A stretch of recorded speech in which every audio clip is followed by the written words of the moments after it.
നമസ്കാരം. വിവാഹപ്പൊരുത്തത്തിൽ ഒരേ നാൾ, ഏകനാൾ വന്നാൽ ചില നാളുകൾ എടുക്കാമെന്ന് നമ്മൾ പണ്ട് പറഞ്ഞിട്ടുണ്ട്.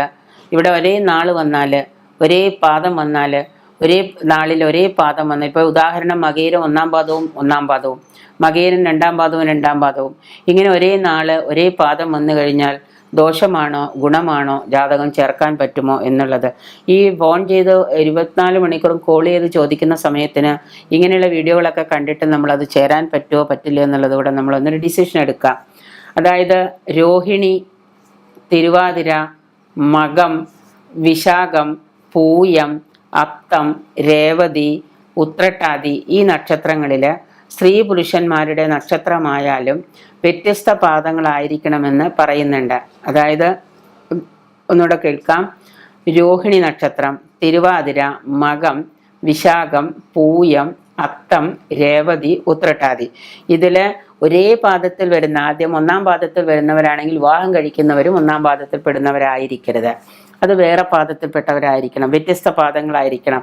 ഇപ്പോൾ മകൻ നക്ഷത്രം ഒന്നാം പാദത്തിൽപ്പെട്ട ഒരാൾക്ക് വിവാഹം കഴിക്കുന്നത് ചിലപ്പോൾ മകൻ 4-ാം പാദത്തിൽപ്പെട്ട ആളായിരിക്കണം. ഒരേ നക്ഷത്രമാണ് എന്ന് പറഞ്ഞാലും പാദത്തിന് വ്യത്യാസം ഉണ്ടായിരിക്കണം. അപ്പോൾ ഒരേ നക്ഷത്രത്തിൻ്റെ ഒരേ പാദം ഇരുവരുടേതുമായാൽ 1 വർഷത്തിനകം മൃത്യു സംഭവിക്കുമെന്നാണ് ആചാര്യന്മാർ പറഞ്ഞിട്ടുള്ളത്. അപ്പോൾ നമ്മൾ പൊരുത്തം നോക്കുന്ന സമയത്ത് ഒരേ നാളാണ് എന്ന് പറയുമ്പോൾ വ്യക്തമായിട്ട് അവിടെ പറഞ്ഞിട്ടുണ്ടാവണം ഈ നിങ്ങളുടെ പാദം എത്രയാണെന്ന് കറക്റ്റായിട്ട് നമുക്ക് നോക്കണം എന്ന്. ആ പാദം കറക്റ്റായിട്ട് അറിഞ്ഞാൽ മാത്രമേ നമുക്ക് എന്താണ് ഇതിന് ഒരു പൊരുത്തം ചേർക്കാൻ പറ്റുള്ളൂ. അങ്ങനെ അല്ലാതെ വന്നു കഴിഞ്ഞാൽ ഒരേ പാദത്തിലായി കഴിഞ്ഞാൽ ആചാര്യന്മാർ പറഞ്ഞിട്ടുള്ളത് 1 വർഷത്തിനകം മരണം നടക്കാൻ കാരണം ഒരേ പാദത്തിലുള്ള പൊരുത്തം ആണ്. പക്ഷെ ഇത് ചേർത്ത് കഴിഞ്ഞ് വിവാഹമൊക്കെ കഴിഞ്ഞ് 1 വർഷം 1.5 വർഷം കഴിയുമ്പോൾ മരണം സംഭവിക്കുമ്പോഴായിരിക്കും നമ്മളിപ്പോൾ പിന്നെയും ജാതകം നോക്കാം. ദാമ്പത്യേ രേഖ പതേതു വർഷാന്തേ മരണം ധ്രുവം എന്നാണ് ശ്ലോകം പറയുന്നത്. അപ്പം അതുകൊണ്ട് അങ്ങനെ ചെയ്യുന്ന സമയത്ത് നമ്മൾ പാദം വ്യക്തമായിട്ട് പൊരുത്തത്തിൽ നോക്കിയതിന് ശേഷം മാത്രം നമ്മൾ ഒരേ നക്ഷത്രം വന്നു കഴിഞ്ഞാൽ പാദം. കഴിഞ്ഞ ദിവസം ഒരു മകയിര നക്ഷത്രം 1-ാം പാദവും മകയിര നക്ഷത്രം 2-ാം പാദവും വന്നു. അവർ തമ്മിൽ ചേർച്ചയുണ്ടോയെന്ന് അറിയാനാണ് വന്നത്. അവർ തമ്മിൽ വിവാഹം കഴിക്കാൻ പോവുകയാണ്. അപ്പോൾ പ്രണയമാണ്. അവരുടെ വീട്ടുകാർ, പയ്യൻ്റെ വീട്ടുകാർ നിർബന്ധിച്ചിട്ട് മുറപ്പെണ്ണും കൂടി ആയതുകൊണ്ട് ചെയ്യാമെന്ന് പറഞ്ഞു. അപ്പോൾ ഞാൻ നോക്കിയിട്ട് അവരോട് പറഞ്ഞു, നിങ്ങൾ പറയുന്ന സമയം കറക്റ്റാണ് എന്ന് ബോധ്യമുണ്ടെങ്കിൽ മാത്രമേ ഞാനിത് പൊരുത്തം നോക്കുകയുള്ളൂ. നാളുകളാണെങ്കിലും 1ഉം 2ഉമാണ് പാദം. നോക്കിക്കഴിഞ്ഞപ്പോൾ അവിടെ ദശാസന്ധിയും കൂടെ വരുന്നുണ്ട്. അതുകൊണ്ട് തന്നെ ഞാൻ അവരോട് പറഞ്ഞു, ഇത്രയും റിസ്ക് എടുത്ത് ദശാസന്ധിയും കൂടെ വരുന്നത് കൊണ്ട് റിസ്ക് എടുത്ത് നമ്മൾ ചേർക്കണ്ട.